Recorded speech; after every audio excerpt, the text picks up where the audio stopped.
자, 그럼 325페이지 이번 시간에는 5번부터 한번 해보도록 하겠습니다. 5번. 자, 9월 5일날 영업부 사원 국외 출장 왕복 항공료 120만원을 카드 결제했습니다. 뭐 항공료, 뭐 KTX 출장을 가기 위해서 들어간 교통비잖아요. 그러니까 이건 여비교통비라는 판매관리비로 처리하시면 돼요. 여비교통비. 그리고 카드 결제니까 대별의 미지급금 아시죠? 네, 입력하겠습니다.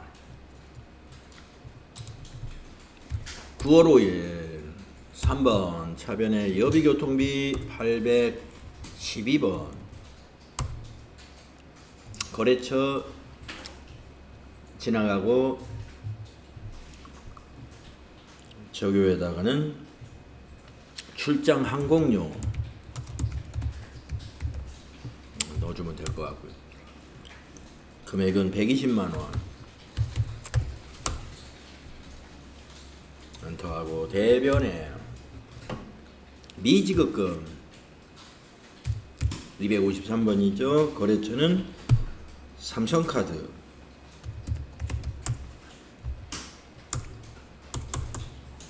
금액은 120만원 여비교통비로 하시면 됩니다. 다음에 6번을 보시면은요 9월 6일 거래처 직원의 청첩장을 받고 거래처 직원 청첩장이니까 접대비가 되겠네요. 축하금 5만원을 현금으로 지급했습니다. 그래서 출금전표로 접대비로 비용 처리해야 돼요. 9월 6일 출금 접대비 800번대요. 813 써야 되겠네요. 거래처는 어느 거래처인지는 모르고 적요는 거래처 경조사비 10번 적요 쓰면 되겠네요. 금액은 5만원 이렇게 입력해 주시고 그 다음 9월 7일 거 보겠습니다. 거래처 경기상사의 창립기념일을 맞아 동양란을 보낸다. 이것도 접대비입니다. 거래처의 그 창립기념일을 맞아서 동양란 선물 보내는 거잖아요. 그리고 대금 8만원을 현금으로 지급했다. 출금전표로 접대비 하면 되겠습니다. 9월 7일로 바꿔주시고요. 9번은 1번 출금 접대비 813이고요. 거래처 경기상사라고 했으니까 참고로 거래처 넣어주시고 적요는 거래처 선물대금 9번 적요 괜찮을 것 같습니다. 금액은 8만원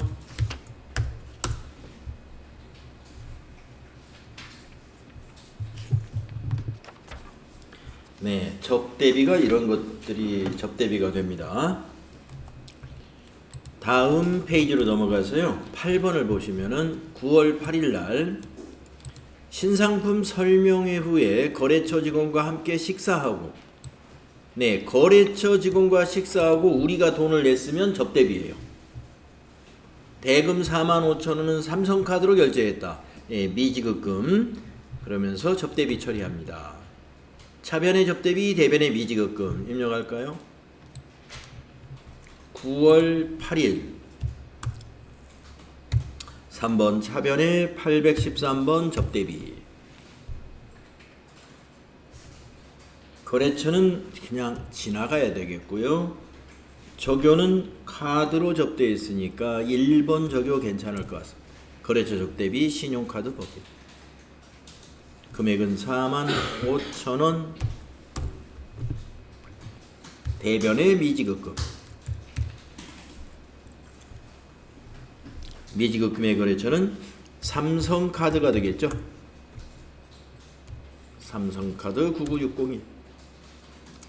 엔터로 위에 거 적용은 복사하시면 되겠습니다. 금액은 45,000원 정확히 입력하시면 돼요. 네, 접대비가 이런 것들이 접대비로 처리하면 되고요. 그 다음 9번 보시겠습니다. 9월 9일 판매 사원에 영업용 핸드폰 요금 88,000원이 서울은행 보통예금 계좌에서 자동 이체되었다.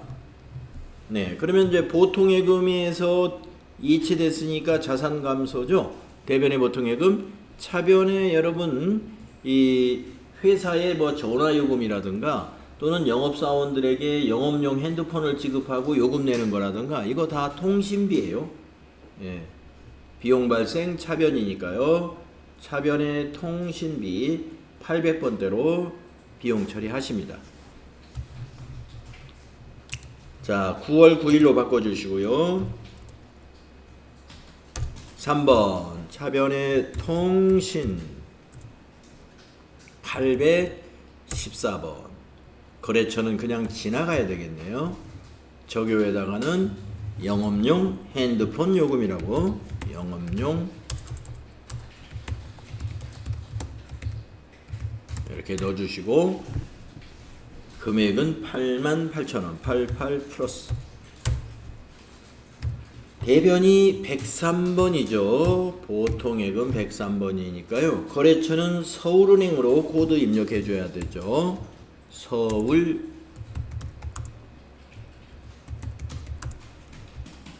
보통 98001입니다. 영업용 핸드폰 요금 88 플러스. 네, 이렇게 하시면 돼요. 차변에 814번, 대변이 103번 보통예금. 자, 그 다음에 10번으로 가보면은요. 9월 10일 매출거래처 관련 서류를 등기 우편으로 발송하고 우편료 4,000원을 현금으로 지급했다. 출금전표로 쓰면 되겠습니다. 여러분 우편료도 통신에 해당이 돼요. 그래서 통신비로 처리하시면 됩니다. 자, 9월 10일로 고친 다음에 출금 통신비 814번 거래처는 방향키로 그냥 지나가야 되고요. 적용은 등기 우편 뭐 2번 적용 그냥 쓰시든지 아니면 등기 우편이라고 해도 상관이 없고요. 금액은 4,000원. 대변이 현금이니까 출금전표 한 줄로 입력하면 조금이라도 빨리 처리할 수가 있죠. 다음은 11번을 보시면은요. 9월 11일 수도요금입니다. 수도요금 3만원이 서울은행 보통예금 계좌에서 자동 이체되었다. 네, 보통예금 대변에 가는 거고요. 차변에 수도광열비라는 계정 과목이 있어요. 수도광열비 판매관리비로 처리합니다. 수도광열비 9월 11일 차변에 수도광열비 815번 거래처는 그냥 지나가야 되고요. 적용에다가는 수도요금 금액은 3만원. 4번 대변이 103번 보통예금 거래처는 서울은행 보통 수도요금 엔터로 지나가시고 3만원 이렇게 입력합니다. 제가 지금 빨리빨리 하고 있는데 잘 따라올 수 있나요? 예, 빠르면 좀 천천히 하자고 얘기하세요. 계속하겠습니다. 12번을 봅시다. 12번 9월 12일 난방용 유류 20만원을 서울 주유소에서 구입하고 대금은 현금으로 지급했습니다. 그러면 출금좌표 쓰면 되죠. 그러면 이 난방용 유류가 기름이거든요. 기름. 예, 여기가 이제 우리가 아까 그 수도 요금할 때 수도 광열비였죠. 이게 열에 해당이 돼요. 난방열. 그래서 이것도 수도 광열비입니다. 네, 815번 수도 광열비 출금좌표로 작성할까요? 날짜는 9월 12일로 고치고 구분은 1번 출금 수도광열비 815번 거래처는 서울주유소 코드는 없으니까 여기다가 서울주유소 안 써도 상관없어요. 왜냐면 비용이니까. 네, 안 써도 상관없는데 그냥 이왕이면 써주는 게 좋으니까 써주는데 시험 볼 때는 이거 주유소 넣을 필요 없습니다. 시간 전략해야 되니까. 네, 적요는 난방용 유류 4번 넣어주면 되겠고요. 금액은 20만원 200 플러스 이렇게 출금전표로 작성하면 되겠습니다. 다음 13번을 보겠습니다. 9월 13일 전기요금 23만원이 서울은행 보통예금 계좌에서 자동 이체되었다라고 했는데 그러면 이제 보통예금은 대변이고요. 그러면 여기서는 왜 계정 과목을 알려줬을까? 전력비로 처리할 것. 이것도 이걸 전력비로 처리하라고 안 하면은 아까 여기 수도요금하고요. 그 다음에 여기 난방용 기름요금하고 그 다음에 이게 전기요금이 광이에요. 광. 예, 광. 그러니까 우리 수도, 광, 열, 비라고 하잖아요. 수도요금은 이제 상하수도나 이제 상수도 요금이고 광이 바로 이게 전기. 그다음에 열이 이런 난방용 기름이라든가 LPG 가스 이런 것이 이제 열이 됩니다. 그러니까 사무실에서 쓰는 수도요금, 하수도요금, 그다음에 전기요금, 그다음에 난방용 기름이나 가스비 이게 다 수도광열비에 해당이 되는 거죠. 그런데 요즘 추세가 말이죠. 이런 수도요금이나 난방용 기름 요금하고 전력비를 구분해서 처리하는 회사가 점점 많아졌습니다. 우리가 사무실에 옛날에 전기요금이라고 하면은 아주 옛날에는 전등 켜는 것밖에 없었는데 지금은 사무실에 전기요금이 컴퓨터 다 사용하죠. 개인별로.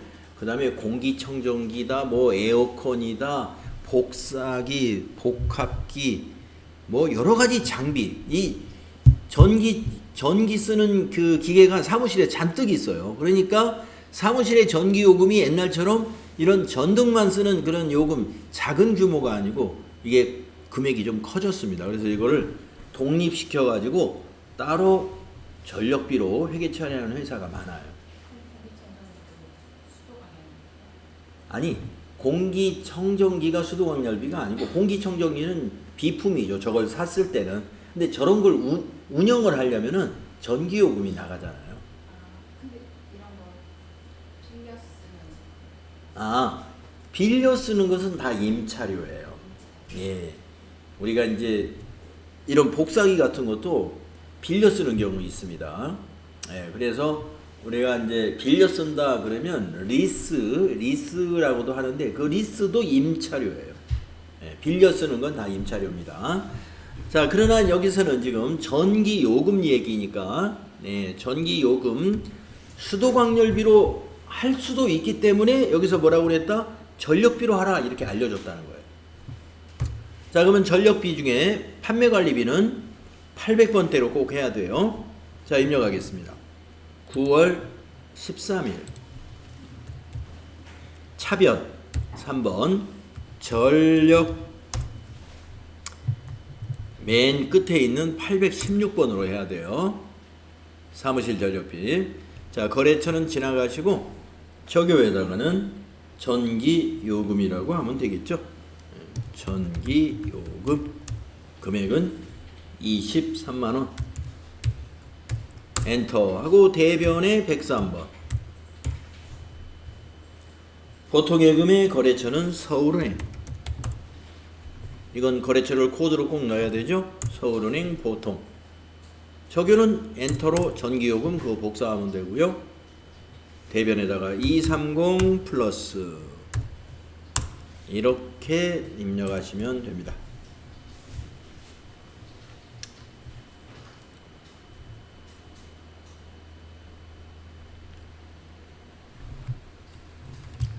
다음 14번으로 넘어갑니다. 9월 14일 영업부에서 사용 중인 상품 운송용 트럭에 대한 자동차세 8만원을 현금으로 납부했습니다. 자, 현금 납부했으니까 출금전표 쓰시면 되겠어요. 그러면 자동차세는 개념과목을 뭘로 해야 될까? 우리가 이건 세금이에요. 세금과 공과금이에요. 근데 자동차를 트럭을 사고 취득세를 납부했다. 그거는 자산이에요. 차량 운반구. 그러나 취득세는 취득과 관련된 비용으로 보기 때문에 차량 운반구 자산으로 봅니다만은 자동차세라고 하는 것은 매년 자동차를 보유하고 있는 한 매년 내는 겁니다. 그러니까 이건 자산이 아니고 판매관리비로 처리하는 거예요. 예. 그리고 개념 과목은 세금이니까 뭐 자동차세, 재산세 이런 거 다 세금과 공과금이에요. 세금과 공과금. 예. 취득세만 자산이에요. 건물에 대한 재산세를 납부했다. 그거는 세금과 공과금. 근데 건물을 새로 취득하면서 취득세를 납부했다. 그 취득세는 건물. 구분할 수 있죠? 자, 출금전표로 입력합니다. 9월 14일로 날짜 고치고 1번 출금 세금으로 검색하시면 817번이 있어요. 거래처는 그냥 지나가고 적요는 1번 적요 만들어 놨네요. 자동차세 납부 금액은 80 플러스 이렇게 해주면 됩니다.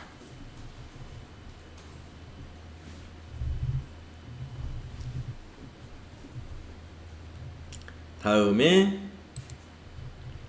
15번 볼게요. 9월 15일 법인균등 주민세. 네, 얼마 전에 주민세 납부했는데요.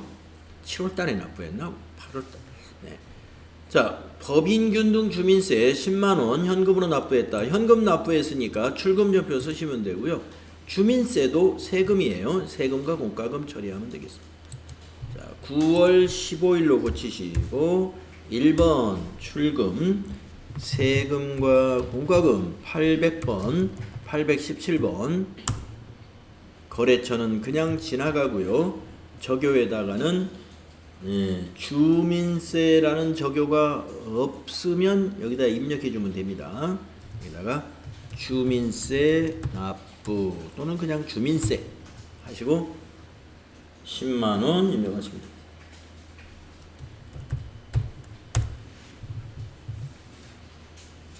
다음 16번으로 가보겠습니다.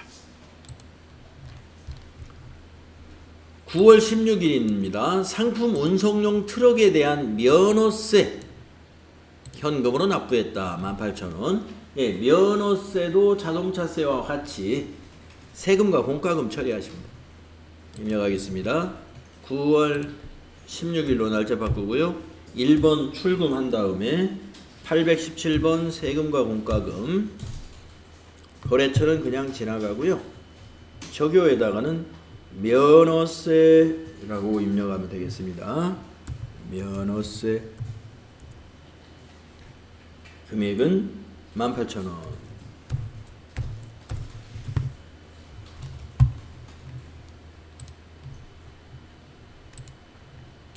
다음은 17번으로 가보면요. 9월 17일 날입니다. 본사 건물에 대한 재산세. 아까 말씀드렸죠? 재산세도 세금과 공과금이에요. 현금 납부했습니다. 출금전표로 입력합시다. 9월 17일로 날짜 고치고 1번 출금 817번 세금과 공과금 거래처는 그냥 지나가고요. 적요에다가는 건물 재산세 이렇게 입력하면 되겠죠. 건물 재산세 금액은 80만원 이렇게 출금전표로 작성해 주시면 됩니다. 세금과 공과금이 여러 가지가 있네요. 그죠? 다음 18번 9월 18일 상공회의소 회비 5만원을 현금으로 납부했습니다. 자, 여러분 세금과 공과금 안에는 세금 플러스 공과금이 들어있는 거예요. 그러면 상공회의소 회비 같은 이런 경우는 공과금이라고 볼 수가 있습니다. 이게 왜 공과금이지? 이건 이제 법정 단체라고 그래요. 상공회의소 아니면 대한적십자회 이런 단체를 우리가 법정단체라고 부르거든요. 법률에 의해서 설립된 단체예요. 거기에 회비 같은 걸 내면은요 공과금이라고 합니다. 그래서 이건 세금과 공과금이에요. 자, 출금전표로 입력하죠. 9월 18일로 고치시고요. 1번 출금 817번 세금과 공과금 거래처 지나가시고 적요에다가 상공회의소 회비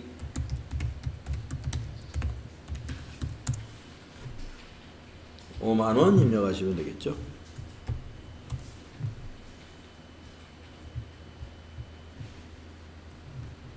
네. 다음은 19번 보겠습니다. 9월 19일 날 계약서에 첨부할 인지 10만원을 현금으로 구입하였다. 우리가 개인들도 그 인지를 구입하는 경우가 있어요. 개인들도 이제 그 부동산 거래 같은 걸 할 때 만약에 아파트를 새로 분양을 받게 되었다 그러면 그 아파트를 분양한 건설사에서 매입한 개인에게 그 명의를 양도해야 되거든요.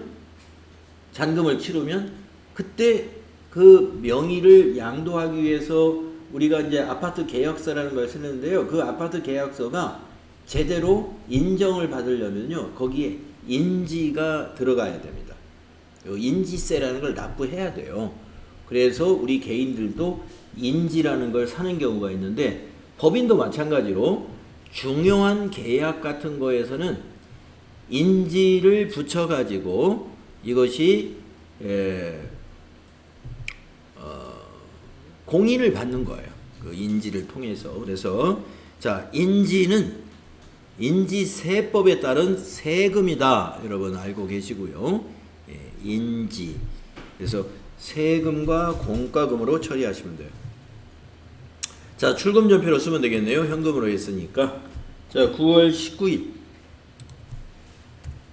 1번 출금 개념 과목은 817번 세금과 공과금 거래처는 지나가시고 적요에다가는 인지구입대금 6번 적요 만들어 놨네요. 그러면 6번 쓰겠습니다. 인지구입대금 납부 10만원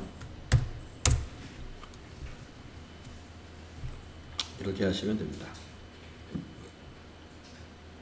자, 세금과 공과금이 트럭의 자동차세부터 시작해서 주민세, 면허세, 건물의 재산세, 상공회의소 회비, 계약서의 인지 구입대금 이렇게 여러 가지 예를 들어놨습니다.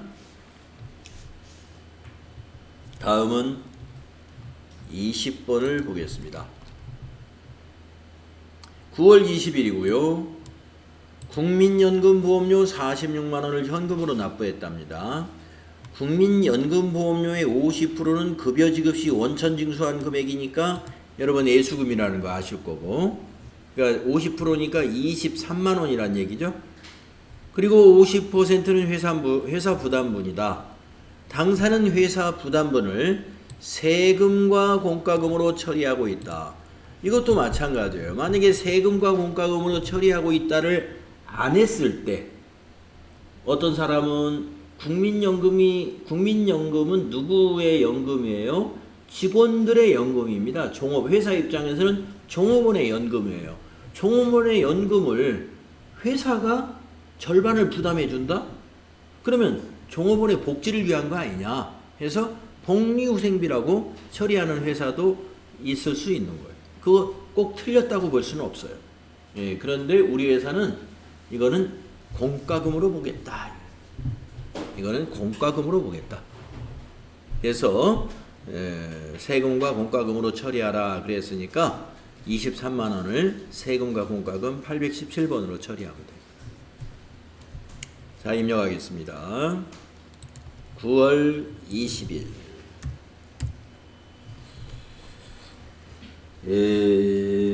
이거 대변의 현금을 먼저 입력할까요? 네, 대변의 101번 현금.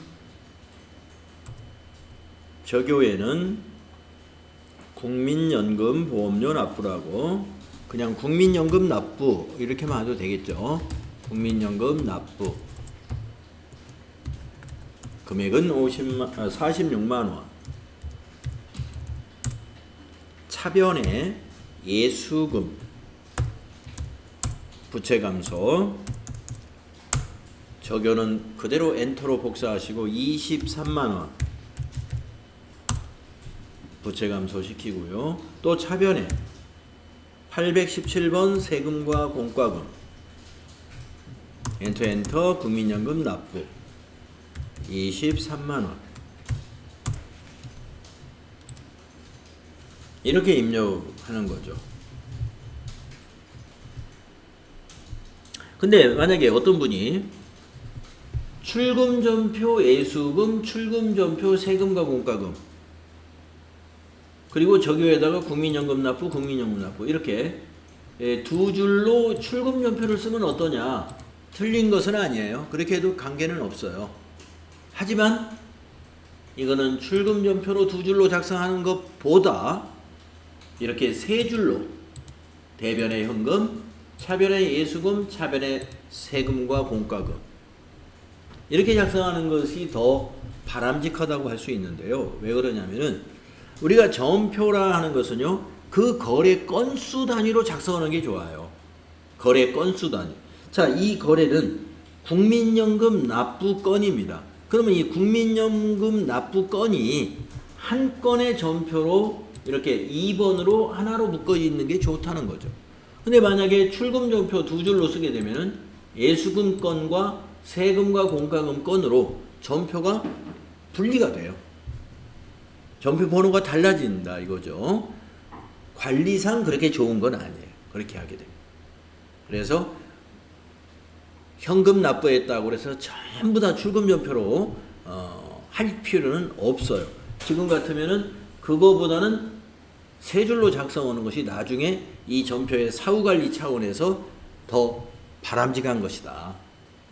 하나의 건이니까 한 건으로 봐야 돼요.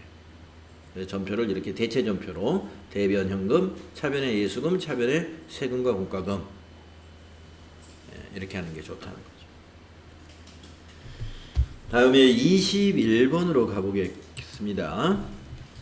9월 21일 강남 빌딩의 9월분 임차료 100만원 중에 70만원은 현금으로 지급하고 나머지는 다음 달에 지급하기로 했어요. 나머지는 그럼 30만원인데 바로 이 다음 달에 지급하기로 했다. 이게 이제 카드 사용할 때 쓰는 개념감하고 같죠? 미지급금이에요. 미지급금. 다음 달에 지급하기로 한 거. 미지급금. 그리고 요 70만원은 현금인 거죠. 미지급금 부채 거래처는 강남 빌딩으로 거래처 코드 걸어줘야 되고요. 부채 증가는 대변이잖아요. 그러니까 대변이 되고요. 대변의 현금이 70만원이 되고요. 차변은 바로 이게 오는 거죠. 차변에 뭔가를 빌리는 거 다 임차료예요. 네. 빌딩을 건물을 빌린 거잖아요. 빌딩에 이제 빌딩 전체는 아니겠죠. 100만 원이니까 이제 빌딩에 있는 사무실 자그마한 거 하나를 빌렸다는 얘기인데 그게 임차료. 예, 임차료 차변에 100만 원, 대변에 현금이 70만 원, 대변에 미지급금 30만 원 이렇게 입력하시면 됩니다.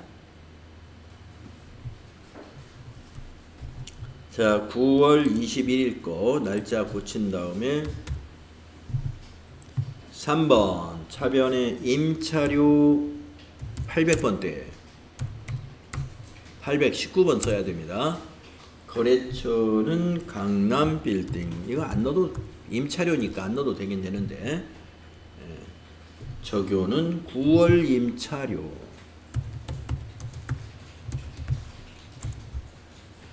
금액에다가는 100만 원. 그리고 대변에 101번 현금.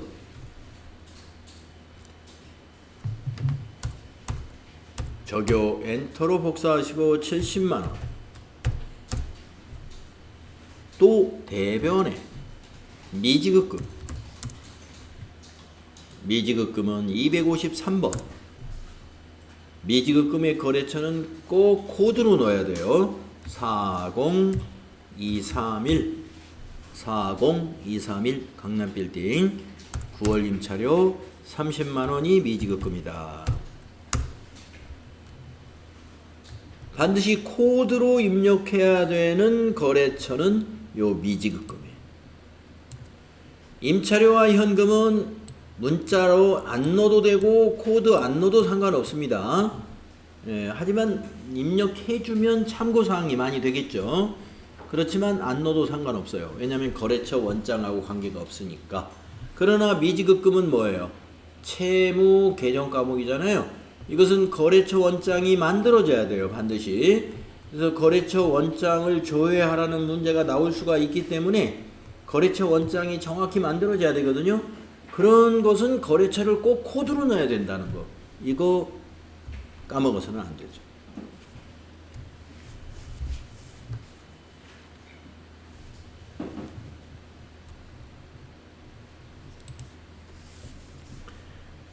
다음은 22번으로 넘어갑니다.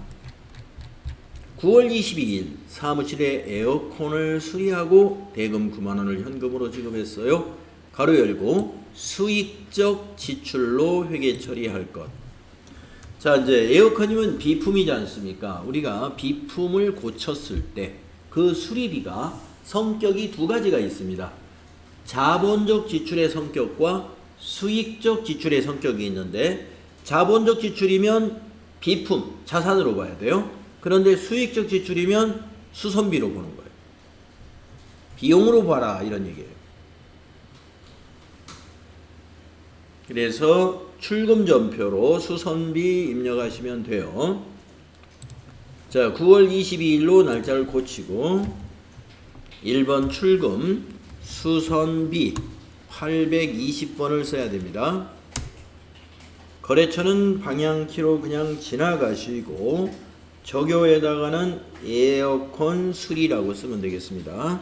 에어컨 수리 금액은 9만원 90 플러스. 그러니까 차변의 수선비 비용 발생 대변의 현금 자산 감소인 거래죠. 다음은 23번으로 갈게요. 9월 23일 상품 보관용 창고에 대한 화재보험을 삼성화재에 가입하고 보험료 120만원을 현금으로 지급했어요. 가로 열고 비용으로 회계 처리할 것.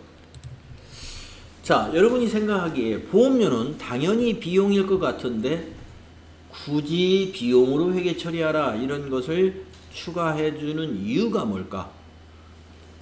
다 아닌 경우가 있기 때문에 그래요. 여러분 보험료를요 자산으로 회계 처리하라 이렇게 문제를 내기도 합니다.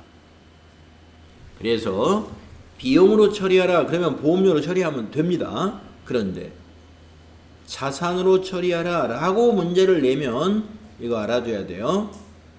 선급 비용으로 처리하는 거예요. 보험료 문제를 낼 때 자산으로 처리할 것 이렇게 문제를 내기도 합니다. 그러면 선급비용 이거 알고 계시고요. 비용 처리하라 그러면 뭐 내용 중에 보험료라고 나오니까 당연히 보험료로 여러분 처리할 수 있는 거죠. 네, 상품 보관용 창고이므로 800번대 보험료를 써야 됩니다.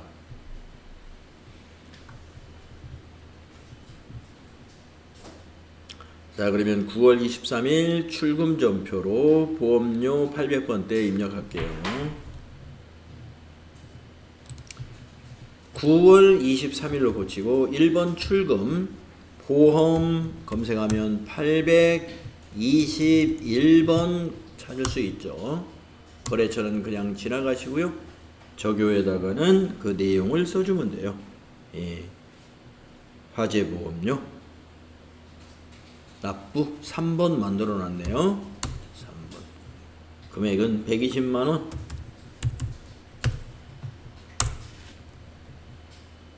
그럼 한번 우리가 왜 선급 비용으로 처리하는 경우도 있는지를 한번 따져볼까요? 9월 달에 가입하면서 120만원을 다 비용 처리하면은 이건 결산 수정 분기를 만약에 안 했다고 보면은요, 이 비용 처리는 너무 과대하게 된 거예요. 그래서 결산 수정 분기를 하죠. 어떻게 하는가 볼까요? 보험료가 9월 23일부터 1년치니까 내년 9월 22일까지 들었겠죠. 1년치 보험에 들였다면은. 그러면은 만약에 월할로 계산한다고 봐서 당기분은 9부터 12월까지고 내년 거는 1월부터 8월까지가 되겠습니다. 그러니까 이 중에서 8개월치는 9, 10, 11, 12 4개월 4개월치는 올해께 맞아요. 올해께 보험료로. 그러니까 4개월치면 40만원만이 해당되겠네요. 그리고 8개월치 80만원은 내년 보험료입니다. 기간상으로. 그래서 우리가 결산 때 어떤 수정 분계를 해주죠? 보험료에서 요 80만원 8개월치를 취소시키죠. 그래서 오늘은 차변의 보험료입니다만은 결산할 때는 대변의 보험료 80만원, 차변의 그것을 선급 비용으로 잡잖아요. 그거예요. 그래서 보험료 문제는 아예 처음부터 120만원을 모두 선급 비용으로 잡았다가 결산 때 경과된 4개월치를 보험료로 비용 발생시키는 그런 수정 분계를 해주는 회사도 있고, 지금처럼 보험료 납부하고 전부 비용 처리한 다음에 결산 때 미경과 보험료를 선급 비용 자산으로 잡아주는 그런 수정 분계를 하는 회사도 있습니다. 예, 그래서 지금 우리 회사는 후자의 경우예요.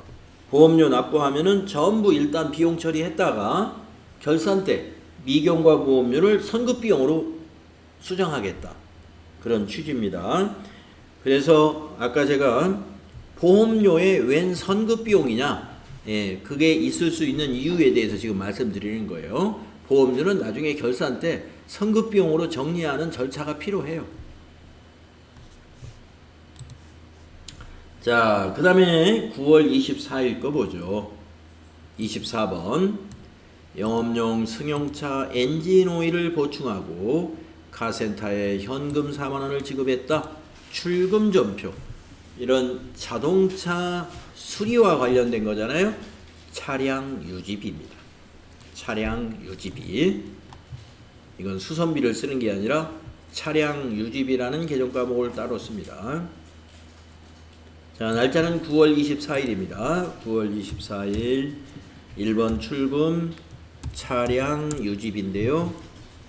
822번이에요. 거래처는 그냥 지나가야 되고 엔진 오일 적요에다가 엔진 오일 보충이라고 써주면 돼요.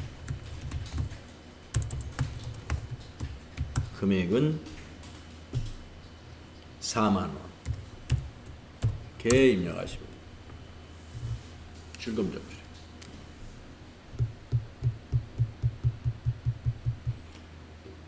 지금 이 문제에서는 업무용 승용차에 대한 차량 관리, 우리가 이제 우리 그 옛날에 3일 패션에서 앞에서 연습했습니다만 차량 비용 현황으로 가게 하려면은 F3 눌러가지고 이제 여기 이 업무용 승용차 등록했던 거에 추가적인 관리를 해주는 거잖아요. 근데 이번에 유형상사는 보니까 업무용 승용차 등록이 하나도 된 게 없어요. 그러니까 우리 회사 차가 없거나 그런 거라고 보시고 그냥 업무용 승용차에 관한 추가적인 작업은 이 문제에서 그래서 출제하지 않은 거예요. 실제 시험에서는 만약에 차량 유지비 문제를 냈다 그러면 업무용 승용차를 등록해 놓고서 승용차에 대한 업무용 승용차에 대한 추가 작업을 하시오 이렇게 추가 지시를 할 수가 있어요. 그때는 어떻게 하는 거냐? 그때는 여러분이 우리가 아까 첫 시간에 어음 관련 거래에서 F3을 눌러서 추가 작업했잖아요. 마찬가지로 차량 유지비에 대한 추가 작업을 해라. 그러면은 차량 유지비를 클릭하고 F3 누르면 됩니다. 지금은 안 나와요. 왜냐하면 업무용 승용차 등록된 게 없으니까 관리 항목에도 등록을 안 해놨겠죠. 관리 항목을 등록했을 때 F3 누르면 여기 업무용 승용차 관리 창이 딱 뜨게 돼 있습니다. 가끔 시험에서 그것까지 하라는 지시가 있기 때문에 말씀드리는 거예요. 다음은 25번을 보죠. 9월 25일 경기 상사에 상품 판매 샘플을 발송하면서 퀵 서비스 비용으로 2만 원을 현금으로 지급했습니다. 그랬어요. 네. 자, 여기서 이 퀵 서비스는 무엇을 보냈느냐를 보시면 되는데 상품 발송했다는 겁니다. 견본 상품도 상품이에요. 상품을 발송을 하는 그것이 용달을 썼던 퀵 서비스를 썼던 간에 그거는 다 운반비예요. 운반비. 그러나 퀵 서비스로 서류를 발송했다. 뭐 계약서라든지 무슨 서류를 발송했다. 그렇다면 그거는 운반비라고 하지 않아요. 서류를 보낸 것은요. 보통 서류는 등기우편을 많이 쓰겠지만 등기우편 보낼 때 우리가 뭐로 해요? 통신비로 했죠. 만약에 등기우편이 아니고 아주 급해가지고 퀵 서비스를 이용해서 서류를 보내는 경우도 있을 수 있거든요. 그것은 통신비입니다. 네. 퀵 서비스가 다 운반비는 아니에요. 지금은 운반비가 왜 운반비냐? 상품을 보낸 거니까. 네. 상품을 발송한 거니까 운반비예요. 자, 일단 입력해 볼까요? 출금 전표로 쓰면 되겠습니다. 현금 지급했으므로. 자, 9월 25일 판매 상품에 대한 견본 운반비입니다. 1번 출금 운반비 824 거래처는 모르고 저교에다가는 상품 샘플 발송이라고 해주면 되겠고 2만원 입력하시면 되겠습니다.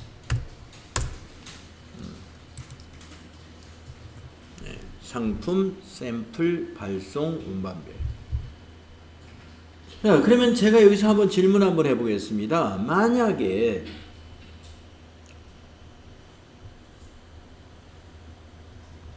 상품 매입에 대한 운반비라고 만약에 한다면 개념 과목이 뭐가 될까요? 상품 매입에 대한 운송비를 지급했다. 우리가 상품을 사면서 운반비를 우리 회사가 지급했어요. 그러면 개념 과목이 만약에 2만 원이라고 한다면 이 운반비가 그러면 이 2만 원을 운반비로 처리하면 맞나요? 틀리나요? 아니에요. 예, 운반비는 아니고 아까 뭐라고요? 외상 매입금? 운반비 현금으로 줬는데요. 예. 예, 상품입니다. 예, 그냥 상품. 왜 그러냐 하면요. 자, 만약에 그 상품이 50만 원짜리 상품이라고 한번 해봅시다. 상품 가격은 50만 원이에요. 그런데 그 상품을 판매하는 회사가 운반은 안 해준다 이거예요. 그러니까 우리가 운반비를 우리가 부담해서 사와야 돼. 그래가지고 2만 원이 들어갔다고 볼까요? 이 2만 원도 상품 매입 원가에 들어가야 돼요. 그래서 상품으로 보는 거예요. 그래서 매입 시 운반비는 운반비가 아닙니다. 매출 시 운반비를 운반비로 하는 거예요.